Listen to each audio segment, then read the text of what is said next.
മന്ത്രി വി ശിവൻകുട്ടിക്ക് മുമ്പ് ഈ തലമുറക്ക് അധികം അറിയാത്ത മറ്റൊരു ശിവൻകുട്ടിയുണ്ട്. അന്ന് അടിയന്തരാവസ്ഥയുടെ ഭയാനക നാളുകളിൽ നിശ്ചലമായ സംഘടനാ സംവിധാനങ്ങൾ ഉണർന്ന് കേരളമൊട്ടായുള്ള ക്യാമ്പസിൽ SFI തരംഗമായി 78-79 കാലം. ആ സംഘടനാ പ്രവർത്തന തുടർച്ചയിൽ മെലിഞ്ഞു നീണ്ടൊരു ചപ്പത്തലമുടിക്കാരൻ വിപ്ലവകാരി MG കോളേജിലേക്ക് കയറുന്നുണ്ട്. പേടിയില്ലാത്ത ആർജവം 85-ലാണ്. അന്ന് ഈ സംഘപരിവാരത്തിന്റെ വിദ്യാർത്ഥി പ്രസ്ഥാനം അടക്കിഭരിച്ചു വാഴും കാലം തിരുവായ്ക്കെതിർവായില്ലാതെ പാറുന്ന ഒരു കാവിക്കൊടി. പ്രതിരോധമെങ്കിൽ പ്രതിരോധം, അടിക്ക് തിരിച്ചടിയെന്ന മട്ടിൽ ആ കലാലയത്തിൽ അവന്റെ പ്രസ്ഥാനത്തിന് അടിത്തറയിട്ട് തുടങ്ങിയ രാഷ്ട്രീയമാണ്, നേതൃമികവാണ്. പ്രീ ഡിഗ്രി ബോർഡ് സമരം, ഒരു മാർക്ക് തട്ടിപ്പ് സമരത്തിൽ സെനറ്റ് ചേംബറിലേക്ക് ഇരച്ചുകയറി പോലീസ് ഇഞ്ചപ്പരുവത്തിലാക്കിയതടക്കം ചോര കണ്ട അസംഖ്യം സമരങ്ങളുടെ സമര നേതാവാണ്.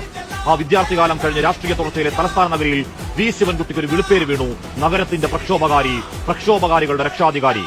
സമരക്കാരെ കണ്ടാൽ ഹാലിളക്കത്തിൽ കൈതരിക്കുന്ന, കണ്ടാൽ പോലും ഭയന്നു പോകുന്ന ഒരു കാക്കി മേലാളൻ സാക്ഷാൽ IG ലക്ഷ്മണയോട് തെരുവിൽ നേർക്കുനേർ നേരിട്ട കരുത്താണ്. ഏതെങ്കിലും പാർട്ടി സാഹിത്യം അരച്ചു കലക്കി കുടിച്ച വാഗ്ദോരണി അല്ലാത്തൊരു പ്രശ്നത്തിൽ അനീതിയിൽ MLA എന്നോ പാർട്ടി സെക്രട്ടറി എന്നോ നോക്കാതെ ആ മുണ്ടും മടക്കി കുത്തി അവിടെ ഒരു കരിമ്പാറ പോലെ നിൽക്കലാണ്. രാഷ്ട്രീയം നോക്കാതെ സാധാരണക്കാരനെ കേൾക്കലാണ്. അടിത്തട്ട് രാഷ്ട്രീയമാണ് മൂലധനം. ആ നേതാവിനോടാണോ